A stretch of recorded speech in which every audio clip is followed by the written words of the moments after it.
একটি ফ্রাই প্যানে ননস্টিকি হলে ভালো হয়।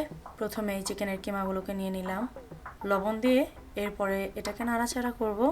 চুলার আঁচটা মিডিয়াম বা তার লোতে থাকবে। এই পর্যায়ে কোনো তেল দিতে হবে না। নাড়তে নাড়তে একটা পর্যায়ে সাদা হয়ে কিমার যে পানিটা সেটা বের হয়ে আসবে এবং অনেকটাই ঝরঝরা হয়ে আসবে।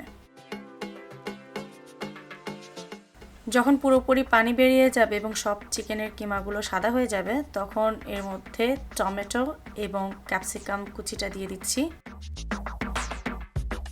আরও একটু নাড়াচাড়া করে পানিটা শুকাতে দিতে হবে। মিনিট দুয়েক পরে ডাইস করে রাখা পেঁয়াজ দিয়ে দিচ্ছি। উপকরণ কতটুকু দিচ্ছি, কি পরিমাণে দিচ্ছি সব ডেসক্রিপশন বক্সে লিস্টেড আছে, আপনারা দেখে নেবেন। আদা রসুন বাটা, হলুদ গুঁড়ো, মরিচ গুঁড়ো এবং সেই সাথে সেলিনাস শাহি গরম মশলা। এরপরে আরও একটু নাড়াচাড়া করে নিচ্ছি। চুলার আঁচটা এই পর্যায়ে বাড়িয়ে দিতে হবে এবং পানিটা একদম শুকিয়ে ফেলতে হবে।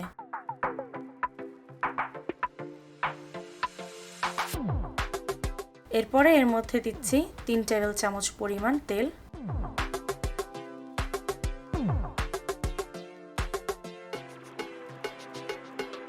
চুলার আঁচটা হাইতে থাকবে এবং এটা নাড়াচাড়া করে ভেজে নিতে হবে। মিনিট খানেকের মতো ভাজা করে এর মধ্যে পানি দিয়ে দিচ্ছি 1.5 কাপ পরিমাণ। ঢেকে দিচ্ছি 10 মিনিটের জন্য মিডিয়াম আঁচে। 10 মিনিট পর ঢাকনা খুলে আবারও নাড়াচাড়া করে পানিটা একটু শুকিয়ে আনতে হবে।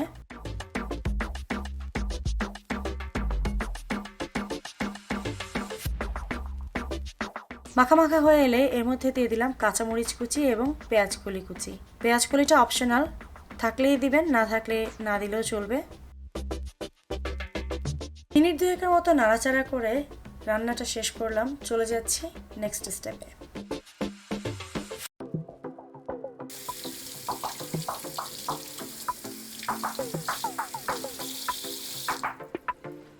বেগুনগুলোকে ঠিক এইভাবে লম্বা লম্বি করে কেটে নিতে হবে।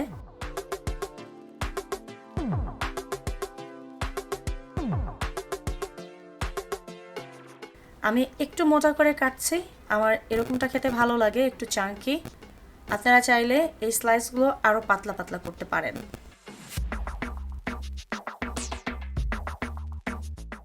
বাইরের দিকটা একটু এভাবে স্কোরিং করে দিচ্ছি। এরপরে জাস্ট লবণ প্রত্যেকটা যেই চিলতের ফাঁকে ফাঁকে দিয়ে দিতে হবে। সামান্য পরিমাণে দেবেন, কারণ কিমাতেও কিন্তু লবণ দেওয়া হয়েছে।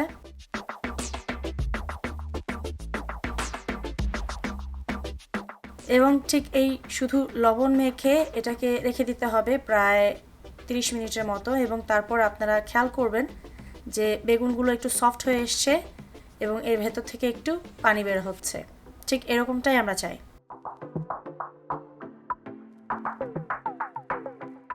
এই পর্যায়ে রান্না করা কিমা ঠিক বেগুনের স্লাইসের ভাজে ভাজে ঠিক এইভাবে পুড়ে দিতে হবে।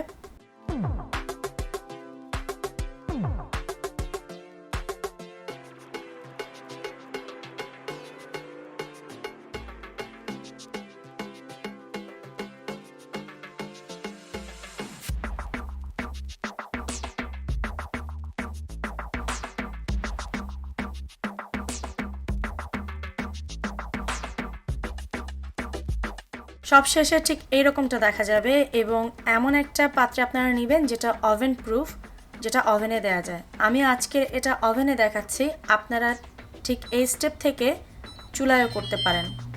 চুলার আঁচ একদম কমিয়ে ফ্রাই প্যানে ঢেকে আপনারা এটাকে বেক করতে পারেন। তেল দেবার প্রয়োজন হবে না, তেল ছাড়া এটা সুন্দর বেক হবে।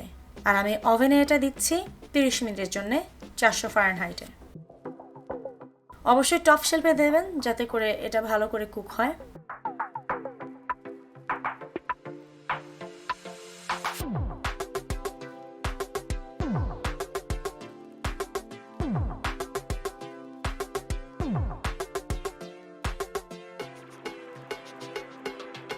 আশা করি আপনারা দেখে বুঝে নিতে পারছেন যেটা দেখতে কতটা লোভনীয় হয়েছে। খিচুড়ির সাথে, পোলাওয়ের সাথে বা শুধু এমনি এমনি যারা ডায়েট করছেন তাদের জন্য এটা একটা পারফেক্ট ডিনার বা লাঞ্চের রেসিপি। রেসিপিটা ভালো লাগলে কিন্তু লাইক দিতে ভুলবেন না, অ্যান্ড হোপফুলি আপনাদের কাছে সহজ লেগেছে, কারণ রান্না তো সহজই হওয়া উচিত, তাই না? ভালো থাকবেন সবাই। Thank you for watching.